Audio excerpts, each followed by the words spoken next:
रीवा जिले की तराई अंचल की एक तहसील है त्योथर। त्योथर तहसील में जो अधिकारी बैठते हैं वो अधिकारी बैठते तो ज़रूर हैं, लेकिन काम करने के लिए नहीं। और काम हालात ये हैं कि अपना ही आदेश तो दे देते हैं, लेकिन ज़मीनी स्तर पर उस आदेश को लागू नहीं करवा पाते।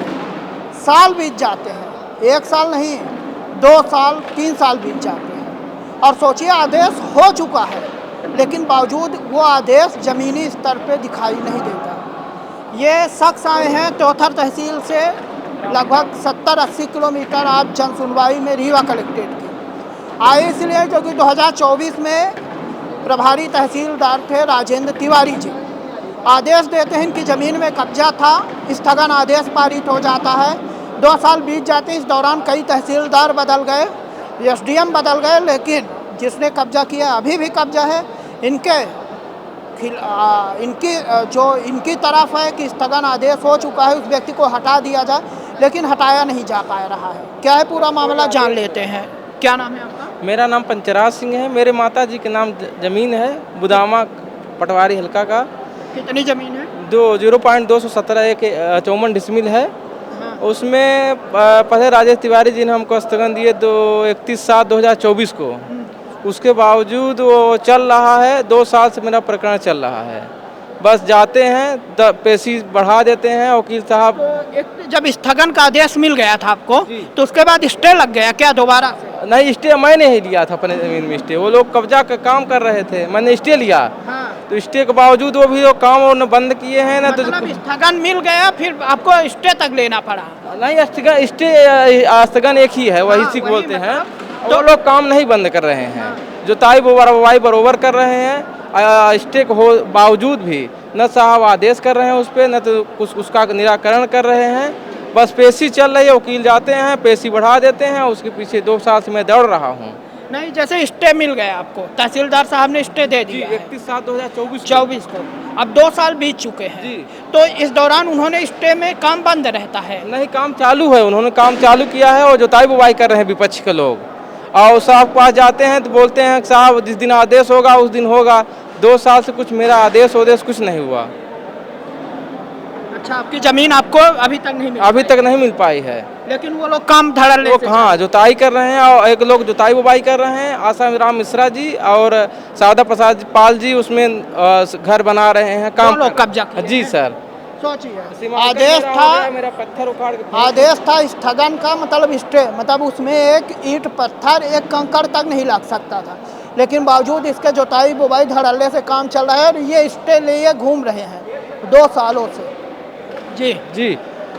और उसके बाद हमको कुछ कर नहीं रहे साहब। हम यहाँ कलेक्टर साहब जाते हैं तो क्या बोलते हैं? जाते हैं तो बोलते हैं तुम्हारा कुछ नहीं है, तुम यहाँ क्यों आ रहे हो, मारने दौड़ते हैं। मेरा सीमांकन करवाया हमने, पड़ोसी। हाँ, पड़ोसी और सीमांकन हमने करवाया। मेरा पत्थर उखाड़ के फेंक दिए उन्होंने। अब कब्जा किए हैं? एक कब्जा किए हैं आज 4-5 साल से, और कब्जा और कर लिए थे और कर रहे थे। उसके बावजूद हमने जब स्टे लिए, स्टे को कोई बात क्या बोलते हैं मेरी ज़मीन? हाँ, वो मेरी ज़मीन है, तुम्हारे यहाँ कुछ नहीं है। हम एक्चुअली क्या है, मेरी यहाँ ननिहाल था, मेरे माता अकेली थी, यहाँ कोई मेरा घर परिवार कोई लोग हैं नहीं। मेरा घर ग्राम पंचायत का करहा में है, तो यहाँ कोई वो लोग नानी लोग होंगे, कोई नहीं है, सब एक्सपायर हो गए हैं। यहाँ सरगंगाई के बल पे वो लोग मेरी ज़मीन पे जुताई बुवाई कर ले रहे हैं, हम ले स्टे भाग रहे हैं। परिवार के ही हैं क्या? परिवार के नहीं है वो लोग, हम लोग पटेल हैं। ओला आसाराम मिश्रा जी एक हैं, एक क्या कहते हैं शारदा प्रसाद पाल जी हैं। परिवार के कोई लोग नहीं है। बगल में उनकी ज़मीन? हाँ, बगल की ज़मीन है। उसके बावजूद उन्होंने मेरा कर लिया। कहाँ कर? इसकी शिकायत हमने थाना प्रभारी साहब के पास किए, एसडीएम मैडम जी किए, और उसके बाद अब 2-3 बार से हमने कलेक्टर साहब के पास आए, उसका भी अभी निराकरण कुछ नहीं हो रहा है। कलेक्टर साहब ने लिख के दिए तहसीलदार साहब को, बोले कि 15 दिन में इसका निराकरण पूरा तरह से करिए, फिर उसको कोई उस पर कितनी सुनवाई हो चुकी है? अभी हमने हाँ कलेक्टर साहब के पास जो वो 2 साल से कम कई पेशियाँ हो गई हैं, 40-50 पेशियाँ हो गई हैं। 15 दिन लेते हैं, वकील के पास जाओ तो वकील बोलते हैं पैसा दो, 100-200-500 लेते हैं, अब बस पेशी कर रहे हैं हमको। हम तो वकील 500 रुपये ले, हाँ 200-500 कुल ले लेते हैं। अब पैसे में क्या होता है? पैसे में कुछ नहीं होता, फिर अगली डेट आज 10 तारीख है तो फिर कर देते, करके चले आओ। हाँ दस्तखत कर देते हैं, बोलते हैं 20 तारीख हो गई है तुम्हारी, नहीं 25 तारीख हो गई है, फिर आओ। सोचिए ये गरीब हैं, एक टुकड़ा है ज़मीन का, लेकिन उस टुकड़े पर भी कुछ कब्जाधारियों की नज़र पड़ गई, दबंगों की नज़र पड़ गई। हालात ये है कि शायद जितनी ज़मीन की कीमत नहीं होगी उससे ज़्यादा तो ये वकीलों और अधिकारियों के चक्कर लगाने में फूंक रहे हैं पैसे। लेकिन अधिकारी हैं तो तारीख पे तारीख, तारीख पे तारीख और तारीख पे तारीख।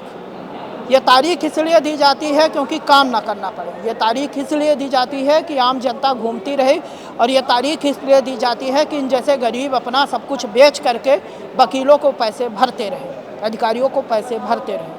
देखना दिलचस्प होगा कि इनके मामले में क्या कुछ निर्णय होता है। वीडियो जर्नलिस्ट सोनाली के साथ मैं नीरज रीवा।